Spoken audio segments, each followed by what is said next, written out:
start with the presentation.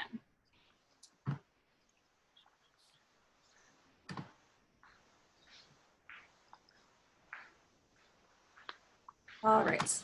Well, thanks so much for coming today. We will be talking about Peter Harrison's King's Chapel.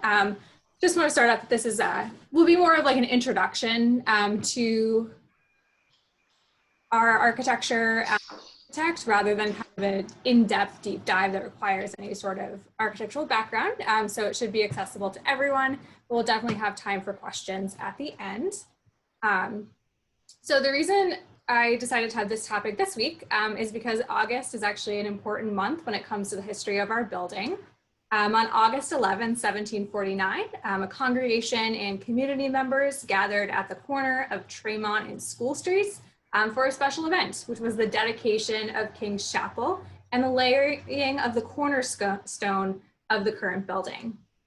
The guest of honor at the event was King's Chapel member and colonial governor William Shirley, and King's Chapel minister Reverend Henry Kaner delivered a special sermon for the occasion, which ended up being published after the dedication.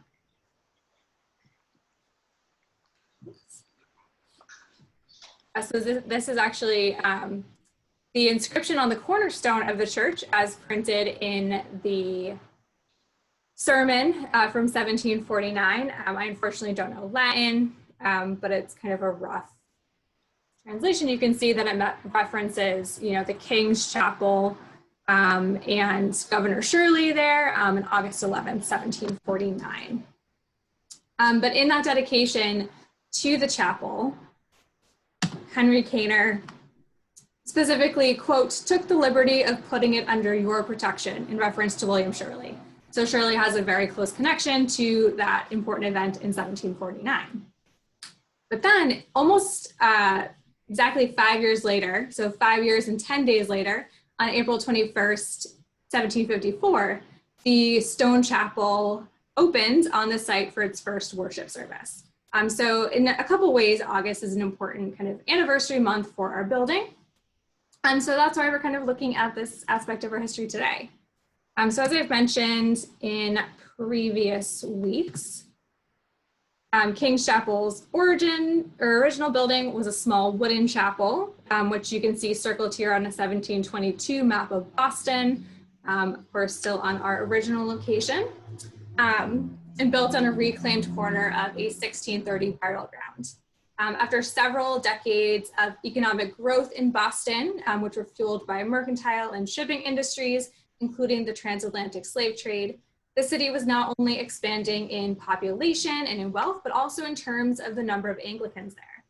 By the 1740s, members of King's Chapel had worked to establish a second Anglican church in the city, the Old North Church, to cater to a growing community of wealthy merchants in Boston's North End.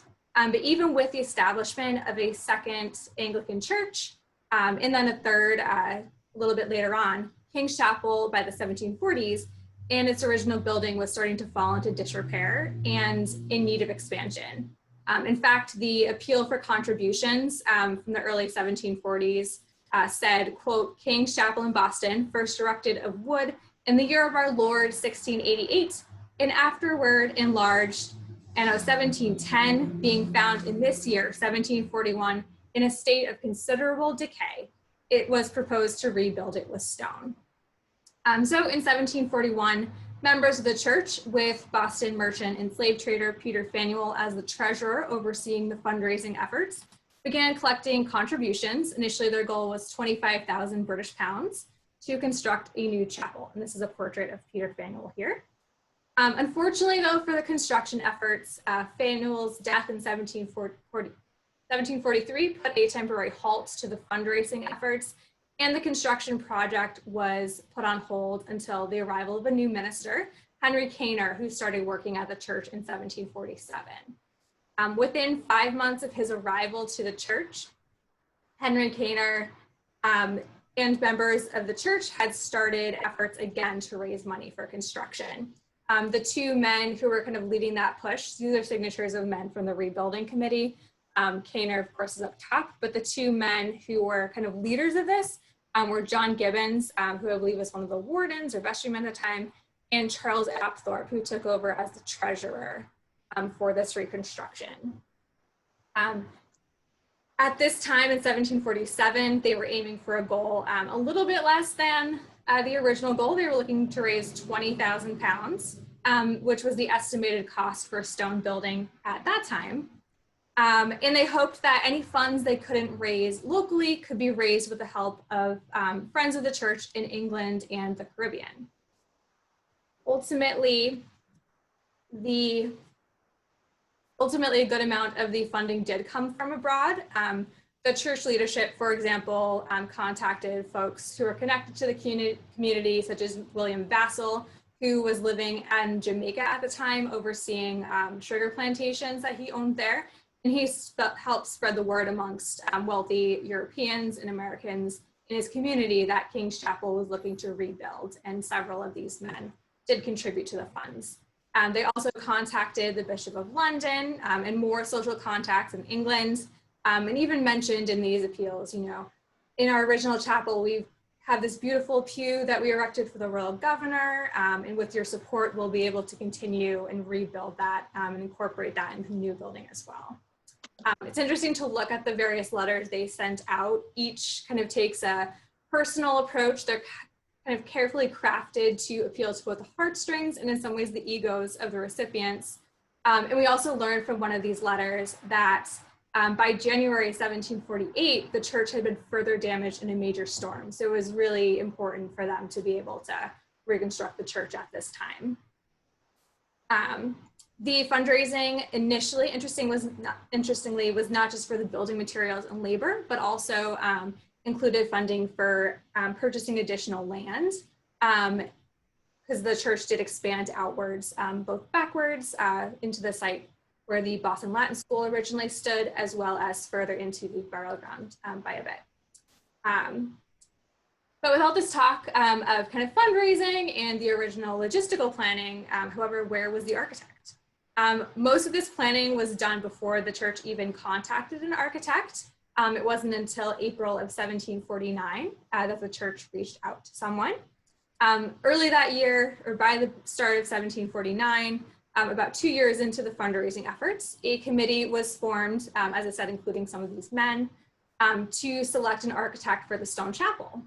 Ultimately, the building committee realized that in order to best accurately estimate the expenses, they would need to consult someone for the construction. And on April 5th, 1749, Reverend Henry Kaner reached out to, at the time, perhaps a seemingly unlikely candidate, Peter Harrison, an architect who is based in Newport, Rhode Island. It's a little long, but I think it's interesting to look at the initial letter that King's Chapel, written by Henry Kaner on behalf of the committee, presented to Harrison with their kind of hopes and intentions for the building. So in 1749, he writes to the architect, "Sir, the committee appointed to have the care of rebuilding King's Chapel in this town, as they designed with all convenient expedition to proceed in the business committed to their trust, have desired me to acquaint you that they should esteem it a favor if you would oblige with them with a draft of a handsome church agreeable to the limits herein assigned. The length of the church from west to east, including the steeple, is to be 120 feet, besides which there will be 10 feet allowed for a chancel. The breadth is to be 65 feet, 8 inches. The ground has a declivity of about 5 feet from east to west. It is bounded on a fair street on the west end and another on the south side. The north side has a large open space or burying ground. The east end is bounded by a property about 12 feet distance. As the chief beauty and strength of building depends upon due proportion of the several members to each other, the gentlemen of the committee are encouraged to make this application to you, who they have often heard mentioned with advantage for a particular judgment and taste in things of this kind, and for knowledge you have acquired while traveling and observation. We do not require any great expense of ornament, but chiefly symmetry and proportion, which we entirely submit to your judgment. The building is to be rough stone, and since the chapel will greatly increase, or the charge, sorry, will greatly increase by carrying the walls very high, we should be pleased with one tier of windows only. This indeed will be inconvenient for the galleries, and therefore, if not too much trouble, the gentleman will be glad to have a prospect of a side of each sort, one with a single tier of windows, the other with two. The steeple and spire, or bigness, height, and ornaments is left to what you determine. So I think it's really interesting to look at what kind of the committee and minister were looking for initially when looking to reconstruct the building, and also kind of the specific requirements they presented the architect with. And also at this point, just kind of thinking about our knowledge of the building and its appearance and how it's similar or differs to what they initially tasked Peter Harrison with. And what Peter Harrison ended up doing was he did just that. He created a plan for the building and submitted kind of draft drawings to the chapel. One thing that's interesting is that the letter that Harrison sent in return, he apologizes for his tardiness with his designs, and it's actually penned in September of 1749, which is after the groundbreaking on the chapel, which at this point, I don't know exactly what their plans were when doing the cornerstone and groundbreaking before they had the architectural plans, but that's kind of just an interesting date of note. So we'll take a closer look at some of the aspects of the building a little later on. But as I mentioned, you'll quickly notice that the church was ultimately built with 2 levels of windows, yet no steeple, of course, was ever completed. But who was Peter Harrison, and where does King's Chapel fit in with some of his other known religious structures? This is a portrait of Peter Harrison, who has been dubbed by several historians and architectural historians as America's first architect. But he has a little bit of a mysterious life and career. There's a lot of speculation about his life and varying degrees of understanding.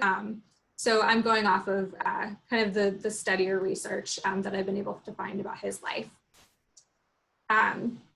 Different researchers over the years have proposed these different interpretations of his life and works, but it's generally agreed that about 20 buildings can be definitively attributed to Peter Harrison, including King's Chapel, of course, Christchurch in Cambridge, Massachusetts, which has its own ties to King's Chapel that I'll talk a little bit about later on. The Redwood Library in Newport, Rhode Island, which is considered Harrison's first major work, and the Churro Synagogue in Newport, Rhode Island as well. So Peter Harrison was born in England to a modest Quaker family in York in 1716. And as a young man, he began training as a merchant seaman and eventually made his way to North America, where he fell in love with a woman named Elizabeth Pelham and married her. She was the daughter of a wealthy Newport merchant, and the two married in 1746. It's speculated that through this marriage is how Harrison was kind of introduced into the wealthy Anglican social networks in various ports. So his connections in Newport may have, led to those impressions of him that the committee at King's Chapel had when they were looking for an architect and looking for someone who would be able to carry out the design elements that they were hoping to see in the church. Harrison developed an interest in architecture and began reading popular books on the subject. And at the time, much of English architecture, kind of in the early Georgian period, was inspired by Italian architect Andrea Palladio. And this is a portrait of Palladio. This Palladian or Palladian style, as interpreted by English architects of the time, really emphasized aspects of balance, proportion, and symmetry, which are kind of key features of the Georgian architectural style. The Georgian style of English architecture refers to architecture popular throughout much of the 18th century, so during the reigns of King George I through King George III, and King's Chapel does fit very well into that style. But in 1748, so a year before he was contracted to design King's Chapel, Peter Harrison embarked on his first major design project, which is the Redwood Library in Newport, Rhode Island. This design, as we'll see with King's Chapel and also with Christchurch Cambridge, used available materials creatively to imitate his original designs. In all these cases, we see a kind of skillful use of wood transformed to mimic stone with various exterior treatments to it, which of course we see with the columns outside of King's Chapel and the exterior of the Redwood Library as well. But within a year of designing his first major work, of course, Peter Harrison, now connected amongst prominent Anglican families, received the letter mentioned earlier from Henry Kane requesting his services. And over the next several years, King's Chapel was constructed as the first major stone building in the colony, which would have really stood out in Boston at the time. Boston in the 18th century was predominantly a city of wood and brick, and a stone chapel, much as it stands out in some ways today, would have stood out much more historically as well. The granite used to construct King's Chapel was found stone, so essentially dug up from fields and farmland in Braintree, Massachusetts, rather than quarried, as the Quincy granite quarries that were used throughout the 19th century were not in use or in existence at that time. The use of stone over brick as well was likely a deliberate choice for an Anglican church. In the mid-18th century in England, stone was often a preferred material for religious architecture. And Harrison, due to his travels and experience, may have been familiar with this tradition. And for kind of knowledgeable Anglicans and folks from England who were familiar with the style, they may have made that visual association with King's Chapel as well. One thing that I find really interesting about the church too, in terms of the steeple, which was never completed, is that it would have incorporated a very kind of cohesive design element and kind of worked again with the style of English churches at the time. Peter Harrison's plan was to pair the gray local granite with a steeple constructed of Bath stone, which is quarried in Bath, England. This is a photograph of a building in Bath, England that is built with this stone. So it's really, it has this like warm yellowish honey color tone. And you can imagine looking at it, how that may have kind of drawn the warmth out of kind of the redder and browner parts of King's Chapel and kind of warmed up the appearance. I should have put those pictures side by side, but I'll do that for the 5:30. It also would have changed the character of the building, of course, by lifting the eye upwards. As I mentioned earlier, and as I'm sure most of us know from our associations with the church, we of course don't have a steeple, but these are wonderful architectural renderings that were created by architect Aaron Helfand, who we hosted to speak at the church, I believe in March of 2017, about the history of the steeple itself. And he was able to recreate, based on like design lists rather than architectural drawings, these approximations of what the steeple may have looked like. So there's the first design on the left, which was decided to be too expensive at the time. So the right design was intended to be more of a cost-saving measure. But of course, the church ultimately did not have the steeple completed due to funding restraints. What's interesting as well is that, to the best of our knowledge, Harrison remained in Rhode Island for most of, if not all of, the construction of the church.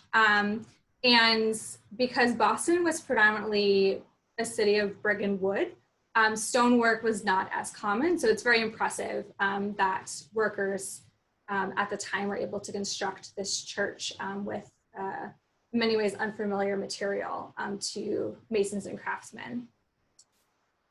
In terms of the architectural style itself, King's Chapel is a really interesting mix of traditional Georgian architecture and Harrison's personal touches, with its classical detailing and emphasis on symmetry, proportion. Stylistically, it is in many ways an epitome of Georgian architecture. However, it does owe a lot to Harrison's personal touch. Harrison was a very close follower of Palladian style, And there's a lot of aspects of Palladian architecture that are very apparent in the church today. As I mentioned earlier, the second floor windows were an addition made by Harrison based on kind of the suggestions made by the building committee at the time. The wooden portico and columns outside are found on many of his structures, as we saw with the Redwood Library, which has these wooden columns out front as well. One thing that I find really neat is to kind of look at that direct influence from Palladian architecture. So the illustration is a Palladian architectural drawing of a capitol, and then I put it right next to a column or a capitol in King's Chapel on the second floor, and you can see just how close, you know, he was inspired by these works. I think there's a lot of places where you can see kind of this direct interpretation with kind of the leaves and the various fluting on it, which is pretty cool. Another highlight of the church in the Palladian style is the Palladian window above the chancel. So that refers to the central arched window, which is flanked by rectangular windows on either side. And even today, it still provides this very elegant and attractive kind of centerpiece when you're looking at the front of the building. And we'll see in Christchurch, Cambridge, he also used Palladian window at the chancel as well. So while King's Chapel withstood the American Revolution, unfortunately, Peter Harrison did not. In his personal life, he does end up moving to New Haven, Connecticut by the 1760s, where he was appointed as a customs officer. During the war, he actually ended up passing away, not due to kind of revolutionary related reasons, but he suffered a stroke in April of 1775 and passed away. But following his death, his home was unfortunately burned to the ground, which did include his archives and architectural library. So unfortunately, we did lose kind of the most direct records to Harrison's work. And that's one of the reasons why there is, you know, a lot of uncertainty and speculation surrounding Peter Harrison, because we unfortunately don't have his original materials. But despite this, his architectural legacy lives on in buildings like King's Chapel, which is considered one of his masterpieces. But among his other religious masterpieces include, as I said, Christchurch Cambridge and the Churro Synagogue in Newport, Rhode Island. So this is a photograph of Christchurch Cambridge, which I'm not sure if folks have been there, but it's a short walk from Harvard Square. It's kind of near the Cambridge Green. Christchurch was founded in part by former members of King's Chapel. There are a lot of members of King's Chapel who lived in Cambridge, and eventually some of them did end up making this their permanent spiritual home because it was kind of better proximity. And the first minister of this church, East Apthorpe, was actually the son of Charles Apthorpe, who was the treasurer for King's Chapel's fundraising effort. But this church was designed by Peter Harrison in 1759. And while the church has undergone expansions and renovations over the time, I'm not sure if you can see my cursor, but the church is attached to another building now. So kind of the church and its parish offices are all kind of on one site if you visited there in person. But much like King's Chapel, Christchurch features Harrison's skill in treating wood cosmetically to resemble stone as a cost-saving measure, as I mentioned earlier. The exterior as well, it does have a lot of similarities to King's Chapel, and I'll show a side-by-side a little bit later before we open up into discussion, but just the general shape and style. Also the lack of kind of defined steeple is interesting as well, although we do see kind of their belfry, you know, it does have a very different look from ours. In the exterior, you can also see these Georgian and Peter Harrison similarities. They do retain some historic box pews on the sides of the church, but the interior pews do retain that style despite updating. And as I mentioned earlier, you can see this Palladian window central to the church as well. So that's another Harrison touch in the columns as well. You notice, however, that Christchurch, unlike King's Chapel, has only one level of seating, but it has, of course, very large windows on either side. So perhaps King's Chapel may have had kind of a similar style if Peter Harrison had taken a different approach to our design. Turning to Churro Synagogue, this is another interior picture of Christchurch Cambridge. You can see again the setup of the pews and columns. It's very similar to church, as well as the ceiling style is very similar as well. It's arched, and then there's kind of a central panel down the center. But turning to Newport, Rhode Island's Churro Synagogue, which is the oldest synagogue in the United States, is another example, a beautiful example of Peter Harrison's religious architecture across denominations.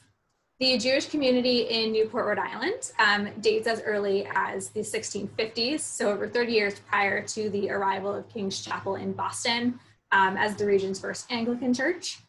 Construction on the Churro Synagogue, which was built for the congregation known today as Congregation Jesuit Israel, began in 1759, so a few years after King's Chapel was constructed.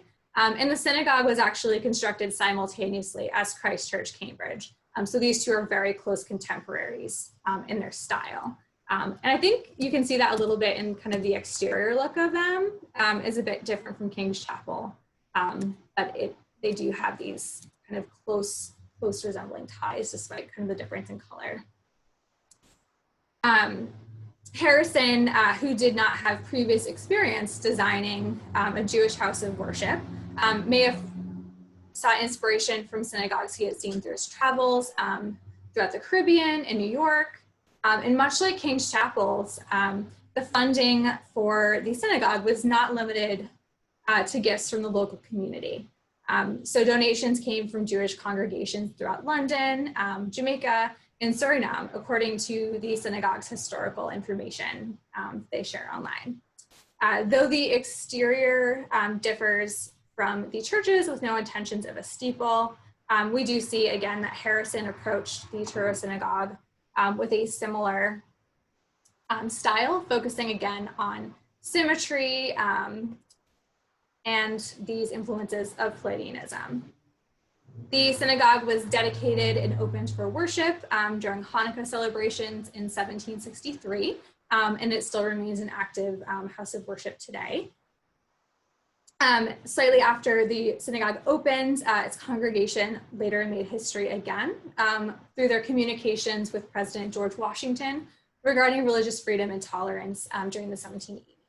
And this is a theme and mission of the work done today by their historic site and contemporary congregation. So as we come to a close, this is the interior of Churro Synagogue. So again, looking at the similarities, despite the obvious differences due to the different denominations, we do see these same kind of Georgian aspects of the style, which is very interesting as well.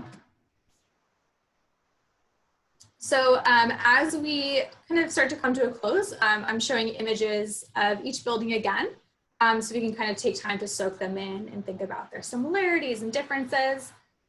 For me personally, there's a few things that I find striking and meaningful about Harrison's work on all three houses of worship. And one is really that continuity of design, as well as the unique personal touches given to each space, suiting their needs and traditions of his clients as a businessman, but also really serving the needs of the congregations and their intentions for the buildings as well. And the second thing that I think is really meaningful about these buildings is that each of these historic houses of worship is still used for its intended purpose.